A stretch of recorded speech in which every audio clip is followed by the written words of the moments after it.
তোমারই অজান্তে যদি ব্যথা অনুভব করতে পারি, তখনও আমি শক্তি অনুভব করতে পারি প্রতিটি নির্জনতার জন্য। আমি যদি ভয় অনুভব করতে পারি, তাহলে আমি শিখতে পারব কিভাবে সাহসী হতে হয়।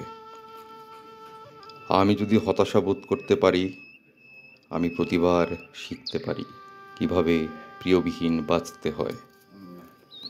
আমি যদি একা অনুভব করতে পারি, আমি উপস্থিতির স্বাদ নিতে পারি। অনুশোচনা প্রতিটি মুহূর্তের জন্য আমার দেহ মনে অবিচ্ছেদ্য। যদি আমি শেষ অভিজ্ঞতা অর্জন করতে পারি, যা ব্যথা, স্বস্তি এবং ক্রোধ নিয়ে আসবে, আমি নতুন শুরুর সঙ্গে আলিঙ্গন করতে পারি, যা একটি খালি পৃষ্ঠায় একটি কলম অগোছালো দাগ টানবে।